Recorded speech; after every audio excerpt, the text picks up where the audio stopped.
প্রিয় শিক্ষার্থীবৃন্দ, তোমরা সবাই কেমন আছো? নিশ্চয়ই ভালো আছো। আমিও আলহামদুলিল্লাহ ভালো আছি। আমি আজ নবম শ্রেণীর পদার্থবিজ্ঞানের তৃতীয় অধ্যায়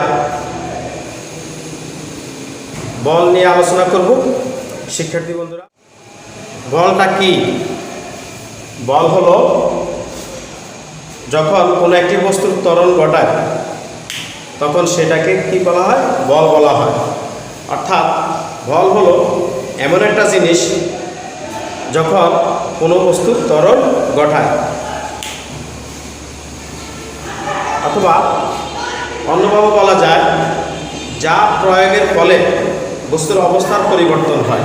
অর্থাৎ বস্তুর বেগ হয় বৃদ্ধি পায়, না হয় হ্রাস পায়, তাকে কি বলে? বল বলে। এই বল হলো চারটা।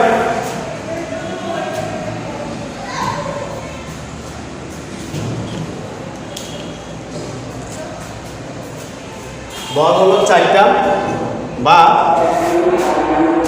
চারটি মৌলিক বল।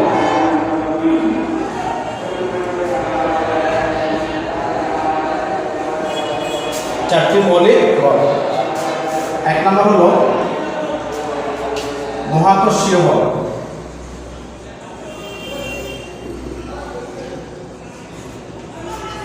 দুই নম্বর হলো দুর্বল নিউক্লিয় বল।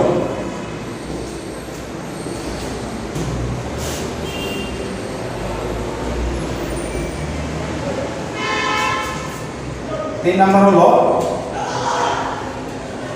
চুম্বক বল।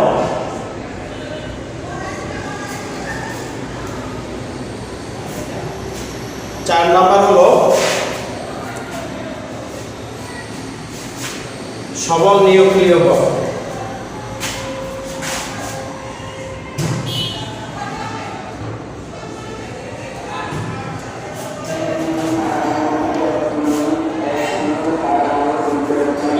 এই চারটি বল।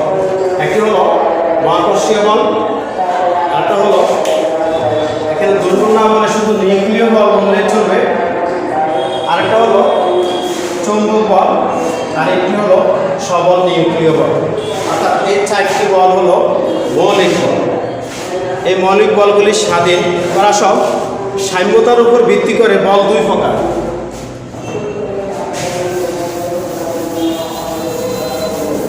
সাম্যতার উপর ভিত্তি করে হলো বল দুই প্রকার। এক নম্বর হলো সাম্য বল, দুই নম্বর হলো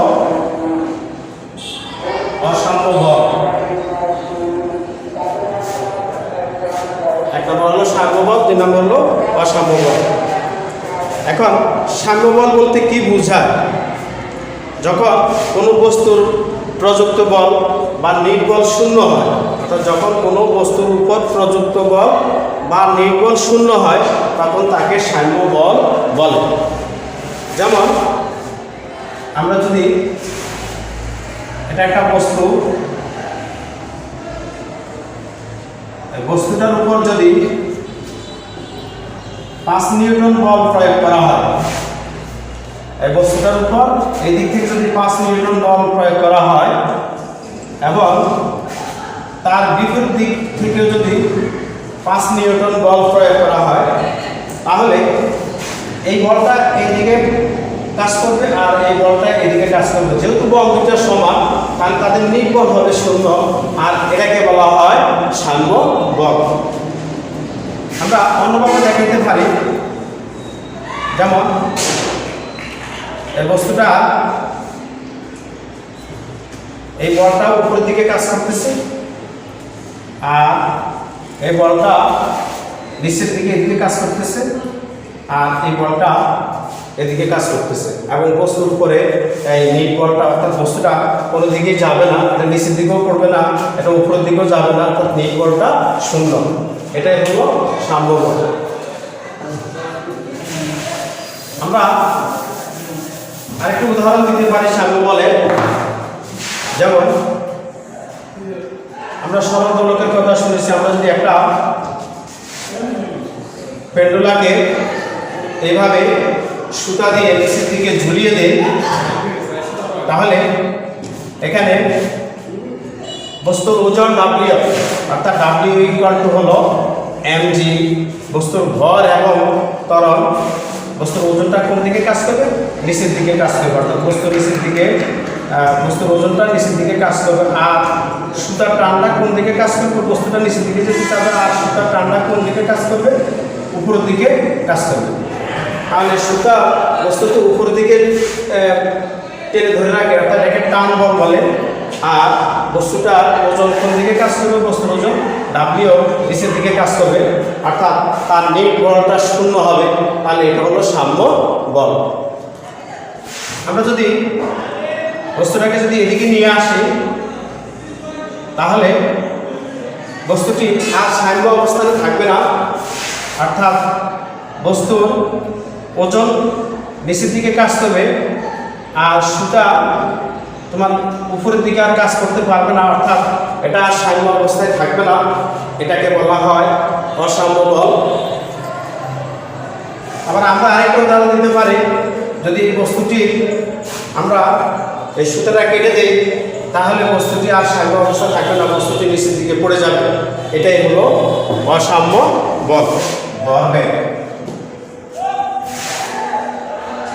ভরবেগ কাকে বলে? বস্তুর ভর ও বেগের গুণফলকে ভরবেগ বলে।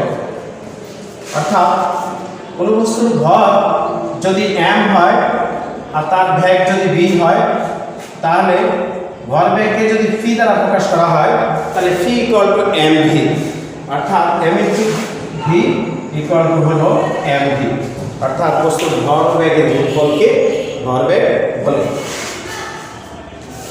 আমরা আরেকটু বলতে পারি, যেমন একটি চলন্ত ট্রাক, একদম একটা হেভি ট্রাক, যখন ট্রাকটি খুব জোরে যখন চলে, তখন অবশ্যই আমরা ট্রাকের সামনে থাকতে পারবো না, কারণ ট্রাক আমাদের উপর দিয়ে চলে যাবে। একটি ট্রাক, ওই ট্রাকটি যদি আস্তেও চলে, তাহলেও আমি ট্রাকের সামনে যদি দাঁড়াই, তাহলে ট্রাকটিকে বাধা দিয়ে রাখতে পারবো না, কারণ ট্রাকের যদিও ব্যাগ কম হয়ে থাকে, কিন্তু ট্রাকটির ভর অনেক বেশি, তাই ভর বেশি ব্যাগ কম, তাহলে এটাও হলো ভরবেগ। আবার একটি সাইকেল খুব আস্তে যখন চলে, আমরা যখন সাইকেলের সামনে দাঁড়াই, যখন আস্তে চলবে, তখন যদি দাঁড়াই, তখন সাইকেলটিকে বাধা দিয়ে রাখা যাবে। সাইকেল যেহেতু হালকা আর চলতেছে, তার ব্যাগও কম, সুতরাং সাইকেলটিকে বাধা দিয়ে রাখা যাবে। সাইকেলটি যদি ব্যাগ যদি বেশি হয়, অর্থাৎ সাইকেলের ব্যাগ যদি অনেক বেশি হয়, তাহলে যেহেতু সাইকেলের ভর কম কিন্তু ব্যাগ বেশি, তাহলে সাইকেলের সামনে দাঁড়াতে পারবো না। এক্ষেত্রে সাইকেলের ভর কম ব্যাগ বেশি, সুতরাং এটাই হলো কি ভরবেগ। ভরবেগের একক হচ্ছে, ভরের একক হচ্ছে কেজি আর ব্যাগের একক হচ্ছে মিটার পার সেকেন্ড। সুতরাং ভরবেগের একক হচ্ছে, ভরবেগের একক হচ্ছে কেজি মিটার পার সেকেন্ড, এবং ভরবেগের মাত্রা হচ্ছে, ভরের মাত্রা হচ্ছে m আর বেগের মাত্রা হচ্ছে LP ইনভার্স 1। সুতরাং ভরবেগের মাত্রা হচ্ছে mLT ইনভার্স 1। আমরা নিউটনের তিনটি সূত্র নিয়ে আলোচনা করব। নিউটনের প্রথম সূত্র হলো বাহ্যিক কোনো বল প্রয়োগ করা। নিউটনের প্রথম সূত্র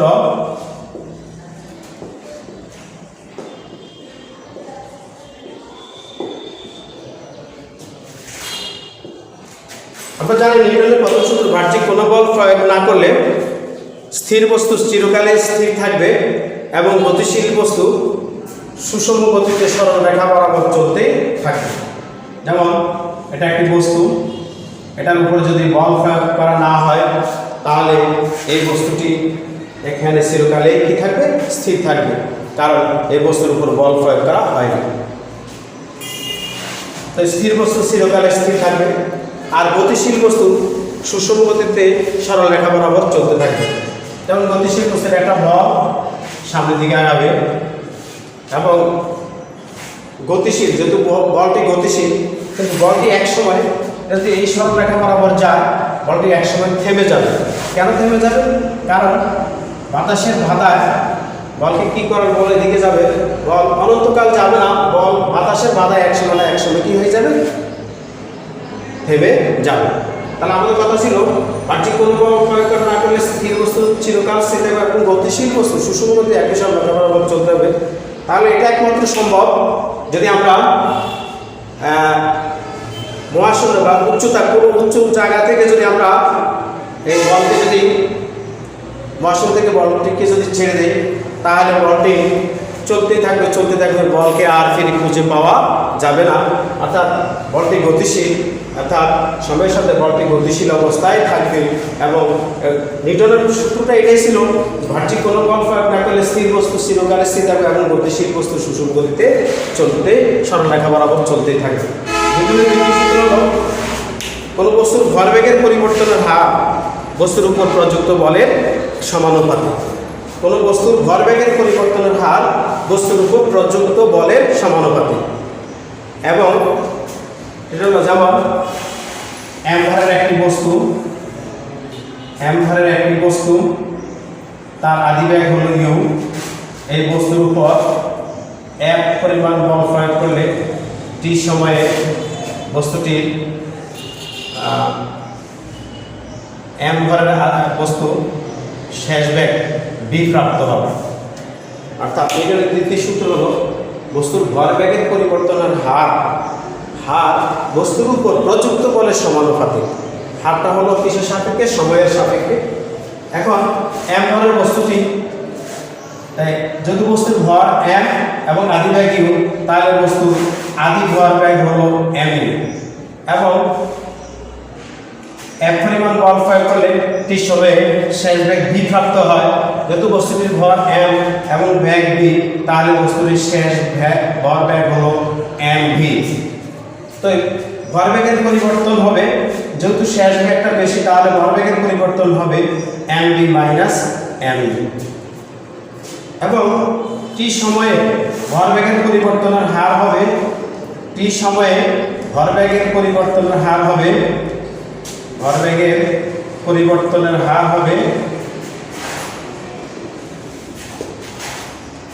mv minus mu by t। mv minus mu by t অর্থাৎ বস্তুর শেষ ভরবেগ মাইনাস আদি ভরবেগ বাই t, এটাই হলো t সময়ে বস্তুর ভরবেগের পরিবর্তন। এই ভরবেগের পরিবর্তনের হার হলো তার প্রযুক্ত বলের সমানুপাতিক। প্রত্যেক ক্রিয়ার একটা সমান এবং বিপরীত প্রতিক্রিয়া আছে। আমরা নিউটনের তৃতীয় সূত্র এভাবে লিখতে পারি, প্রত্যেক ক্রিয়ার একটা সমান এবং বিপরীত প্রতিক্রিয়া আছে। যেমন পি ও কিউ দুইটি বস্তু এখন পরস্পর বিপরীতমুখী। পি এবং কিউ দুইটি বস্তু পরস্পর বিপরীতমুখী চলতে এক সময় পি বস্তুটি কিউ বস্তুটিকে ধাক্কা দিবে, এক সময় পি বস্তুটি কিউ বস্তুটিকে ধাক্কা দিবে। তাহলে পি বস্তুটি যদি কিউ বস্তুটির উপর F1 বল প্রয়োগ করে, পি বস্তুটি যদি কিউ বস্তুটির উপর F1 বল প্রয়োগ করে, তাহলে কিউ বস্তুটিও পি বস্তুটির উপর বিপরীতমুখী বল F2 কি করবে? প্রয়োগ করবে। তাহলে এটা হলো F2 আর এটা হলো F1। তো সুতরাং নিউটনের তৃতীয় সূত্র থেকে আমরা লিখতে পারি F2 equal to minus F1। যেহেতু পি বস্তুটি কিউ বস্তুটিকে যদি F1 বলে ধাক্কা দেয়, কিউ বস্তুটিও পি বস্তুটিকে F2 বলে বিপরীত দিকে ধাক্কা দেবে। সুতরাং যেহেতু বিপরীত দিকে, তাহলে কি হবে? মাইনাস হবে। তাহলে আমরা লিখতে পারি F2 equal to minus F1। এটা হলো নিউটনের তৃতীয় সূত্র। শিক্ষার্থী বন্ধুরা, আজ আমরা পদার্থবিজ্ঞানের নবম শ্রেণীর পদার্থবিজ্ঞানের 3য় অধ্যায়ে বল সম্পর্কিত এতক্ষণ পর্যন্ত যা কিছু আলোচনা করলাম নিশ্চয়ই তোমরা বুঝতে পেরেছ। ধন্যবাদ সবাইকে।